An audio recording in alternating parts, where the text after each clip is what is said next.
स्वागत है दोस्तों। आज हम सभी जीडीसी, जीआईसी, एलटी और ईएमआरएस की टीजीटी पीजीटी वाली परीक्षा को ध्यान में रखते हुए महत्वपूर्ण वन लाइनर प्रश्नों को इस क्लास में पढ़ेंगे। शुरुआत करते हैं। देखते हैं सबसे पहले सन 1865 ईस्वी में आल्हा खंड का प्रकाशन किसने करवाया था? तो इसका सही उत्तर क्या है? ध्यान रखेंगे, चार्ल्स इलियट। चार्ल्स इलियट ने 1865 में जो इसके कुछ खंड, कुछ पेजेस उपलब्ध थे, उन्हें आल्हा खंड के नाम से सर्वप्रथम प्रकाशित करवाया। बीसलदेव रासो में नायिका राजमती किसकी पुत्री थी? इसका जो सही उत्तर है वह है राजा भोज परमार की पुत्री। इसमें दरअसल बीसलदेव रासो में जो बीसलदेव है वो नायक है और राजमती नायिका है। बीसलदेव का जो मुख्य नाम है वो है विग्रहराज चतुर्थ, वही बीसलदेव रासो के बीसलदेव के नाम से जाना जाता है, ये भी ध्यान रखना है आपको। वो अजमेर का राजा रहता है। बीसलदेव रासो की रचना किस वर्ष हुई? तो ध्यान रखेंगे 1155 ईस्वी में इसकी रचना मानी जाती है। ठीक है, बीसलदेव रासो की। बीसलदेव रासो में राजमती कितने वर्ष तक विरह दुख में अकेली रहती है? इसका सही उत्तर क्या है? 12 वर्ष। जो नायक है बीसलदेव राजमती से रूठकर उड़ीसा चला जाता है और 12 वर्ष तक अकेले राजमती उस विरह दुख में अकेले रहती है। ठीक है, कुमार रासो का रचना काल क्या है? तो ध्यान रखेंगे, नगेंद्र जी की पुस्तक में ये तथ्य है कि 9वीं शताब्दी इसका रचना काल माना जाता है कुमार रासो का। डॉक्टर वूलर ने किस ग्रंथ के आधार पर पृथ्वीराज रासो को अप्रामाणिक रचना घोषित किया? तो ध्यान दीजिएगा, पृथ्वीराज रासो को पृथ्वीराज विजय नामक एक रचना के आधार पर डॉक्टर वूलर ने अप्रामाणिक सिद्ध किया। और पृथ्वीराज विजय के रचनाकार कौन हैं? जयानक।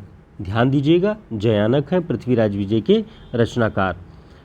नगेंद्र के अनुसार पृथ्वीराज रासो की भाषा क्या है?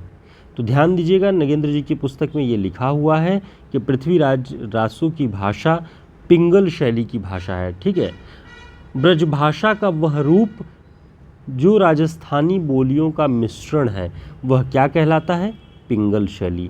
तो डिंगल और पिंगल का जो नाम आता है उसे आप ध्यान रखिएगा कि यहाँ जो पिंगल शैली क्या बताया है नगेंद्र जी ने? ब्रजभाषा का वह रूप जो राजस्थानी बोलियों का मिश्रण है। और डिंगल क्या है? अपभ्रंश मिश्रित राजस्थानी जो है वो डिंगल है। ठीक है, तो इन दोनों के बारे में जो अंतर है उसे आप ध्यान दीजिएगा, आगामी परीक्षाओं की दृष्टि से बहुत महत्वपूर्ण है। दोस्तों, हमारे इस नोट्स का सेट ऑर्डर करने के लिए आप हमारे व्हाट्सएप नंबर पर संपर्क कर सकते हैं। ये सारी चीज़ें आपको इस नोट्स में मिलेंगी और आगामी टीजीटी, पीजीटी और ईएमआरएस की परीक्षा की दृष्टि से बहुत महत्वपूर्ण है। आचार्य शुक्ल और बच्चन जी की पुस्तक के आधार पर उसे पूरा निर्मित किया गया है। देखते हैं अगला तथ्य। ढोला मारू रा दुहा एक प्रेम कथा है, इसकी रचना किस छंद में हुई है? तो इस सबसे पहले आपको यही ध्यान रखना है कि ये जो है ढोला मारूरा दूहा क्या है? एक प्रेम कथा है, इसकी रचना दोहू में हुई है। ठीक है, ढोला मारूरा दूहा किस शताब्दी की रचना है? तो ध्यान रखेंगे, 11वीं सदी की ये रचना मानी जाती है। 11वीं शती, ढोला मारूरा दूहा। इसका जो मूल कवि है, मूल रचनाकार कल्लोल को माना जाता है और एक कुशल राय का नाम का एक कवि, उसने इसमें कुछ छंद जोड़ करके उसने इसका विस्तार किया। यह कृति एक प्रसिद्ध लोक भाषा काव्य है। ध्यान दीजिएगा, नगेंद्र जी की पुस्तक में लिखा है कि ढोला मारूरा दूहा एक प्रसिद्ध लोक भाषा काव्य है।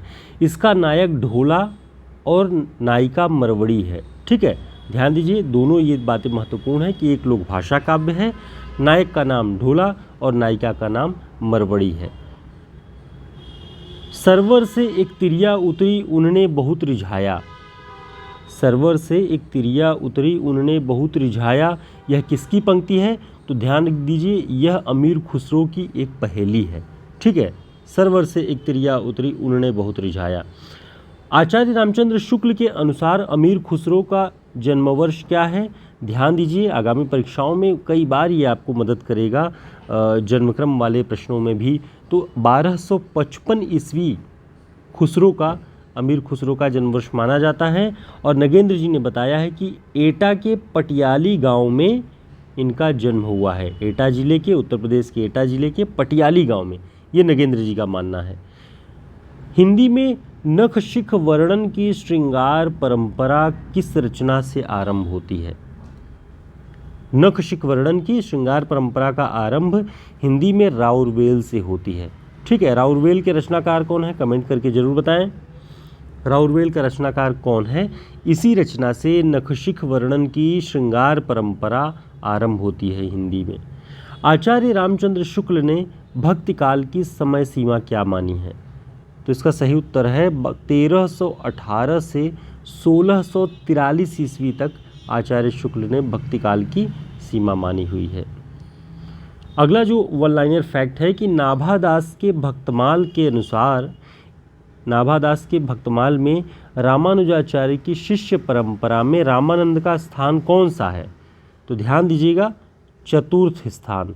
ये नाभादास के भक्तमाल में ये तथ्य मिलता है, नगेंद्र जी ने लिखा है। उसमें ये बताया कि रामानुजाचार्य की शिष्य परंपरा चल रही थी जिसमें चौथे स्थान पर रामानंद जी का प्रादुर्भाव होता है। ठीक है, तो साथियों ये सारे तथ्य आपके लिए चलते चलते बहुत कम समय में तैयार करने लायक है, तो आप इसे तैयार कर लें, याद कर लें, बहुत महत्वपूर्ण और प्रामाणिक है। जो भी अन्य आपको इसमें कुछ कठिनाइयाँ लगती हों या कोई तथ्य विवादित लगता हो, आप कमेंट बॉक्स में ज़रूर बताएं। आपको हमारा वीडियो कैसा लगा कमेंट करके ज़रूर बताएं। चैनल को सब्सक्राइब कर लें, वीडियो को लाइक कर दें। टेलीग्राम और व्हाट्सएप ग्रुप का लिंक आपको डिस्क्रिप्शन बॉक्स में मिल जाएगा, ज़रूर ज्वाइन कर लें, सूचनाएं समय पर मिलती रहेंगी। फिर मिलते हैं एक नए वीडियो क्लास में, तब तक के लिए नमस्कार, शुभकामनाएं।